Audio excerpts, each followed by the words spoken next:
दो दोस्त थे, सुरेश और नरेश। सुरेश के माता पिता थे, नरेश के माता पिता थे।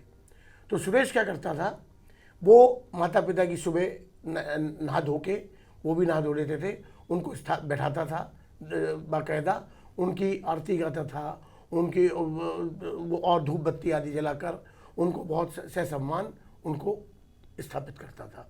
ऐसे शाम को जब काम से आता था फिर उनकी आरती गाता था, इस तरह सब कुछ करता था।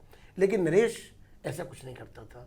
वो क्या करता था कि वो ना तो वो कभी आरती गाता, ना कभी उनको सुबह नहला धुला के बैठाता, उनकी कोई पूजा अर्चना करता, ना शाम को कुछ करता, लेकिन वो केवल उनकी आज्ञा का पालन करता था। लेकिन सुरेश ये सब करने के बाद वो अपना बाहर जाके शराब भी पीता था, जुआ भी खेलता था और सारे काम करता था जो उनके माता पिता को बिल्कुल पसंद नहीं थे। लेकिन फिर वो आरती गाता था सुबह और शाम।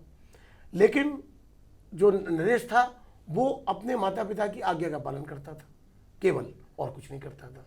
तो मुझे एक बात का जवाब दर्शकों को चाहता हूँ कि किसके माता पिता खुश होंगे उससे, अपने बच्चे से, सुरेश के या नरेश के? बड़ा सिंपल आंसर है कि उसके माता पिता खुश होंगे जिसका बेटा उनकी आज्ञा का पालन करता है। लेकिन बड़े अफसोस की बात है कि ईश्वर हमारा माता पिता है।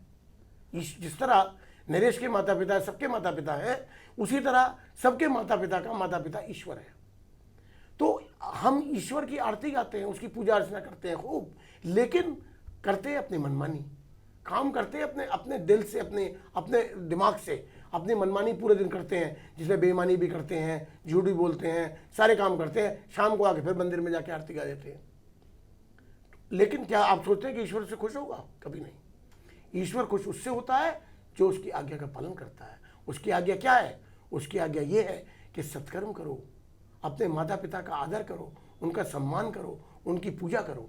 माता पिता का जो आदर सम्मान करता है वो ये समझ लीजिए कि blessings of the God, blessings of the parents are the key of the blessings of the God. यानी कि माता पिता का आशीर्वाद प्रभु के आशीर्वाद की कुंजी है, चाबी है। अगर किसी को माता पिता का आशीर्वाद मिल जाता है, प्रभु का तो अपने आप मिल जाता है।